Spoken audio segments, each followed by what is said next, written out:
Hey everyone, Chang here and welcome to my channel. Today I'm going to talk about fractions. Now, one of the common way of understanding how to simplify fraction is this. In the numerator, in the denominator, you have to make sure they're all multiplication and then you start canceling things out from top and bottom. They share it in top and bottom.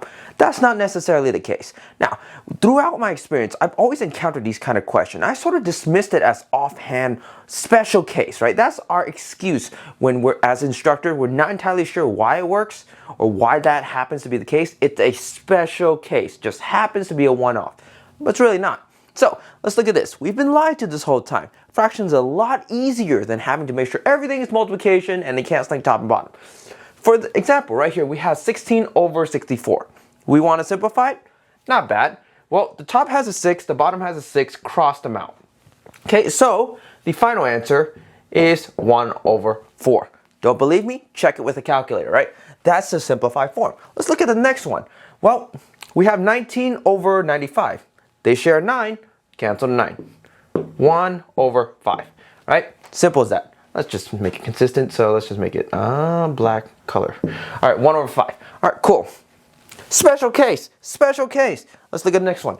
26 over 65. Well, they both share 6. Cross out 6, right?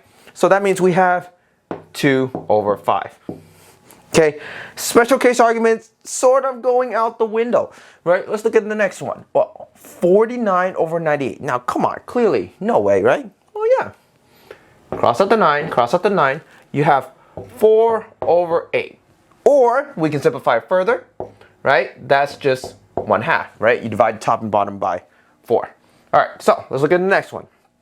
This looks like a scary one, but cross out 3, they share 3, so we have what? 32 and 80 at the bottom. Well, we can simplify it further. Top and bottom, we can get rid of 8. What is that? 4, and then that's going to be 10. Actually, we can go even further than that. What is that? 2 over 5. Okay, let's look at this one. All right, well, what could we possibly do? 163, 326. Well, they share the 6. Let's get rid of the 6. They share the 3. Let's get rid of the 3. So in the end, we have a 1 on top and 2 on the bottom. And just like that, we simplified a bunch of fractions. Now, here's the thing. These are all special cases. And there's a whole category of fractions that are special cases. Now, when I was looking at it online, they've gone through different names. Some of them are called the screamer. Some of them are called the howler. And I agree with that. Because when I was teaching my students fraction, I've experienced like this one mainly. But there were several others that I probably can't quite recall right now, but that followed the same trend. The misconception that it's just because the number on the top and bottom is the same that I can start canceling things out like that. Well, in these cases, it worked. The answers are correct, right? And we can check them with a calculator. We can verify they are absolutely correct. There is a special class and that, this is what happens.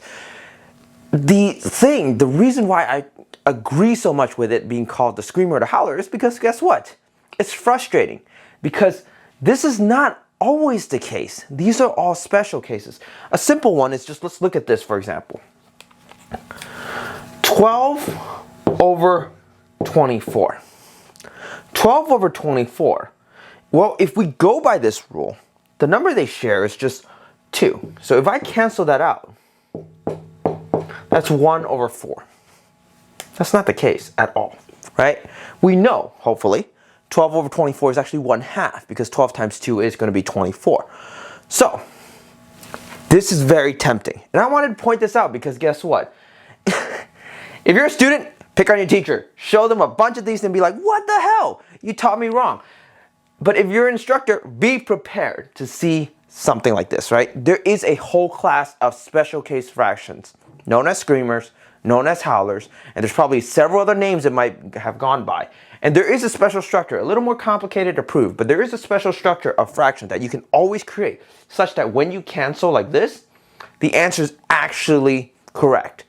Be very careful of that. I just thought it was a little fun to figure it out. It was the bane of my existence when I was trying to teach fractions because there's inherently going to be students who's going to show me these, and I always dismiss it as off, like one special case. It just happened to be, but it's not.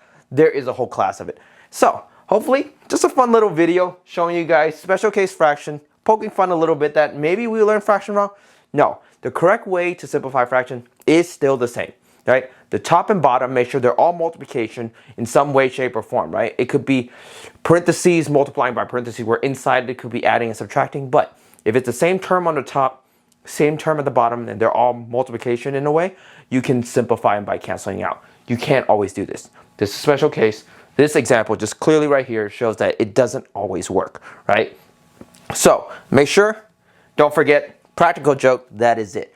Thank you for watching this video. See you in the next one.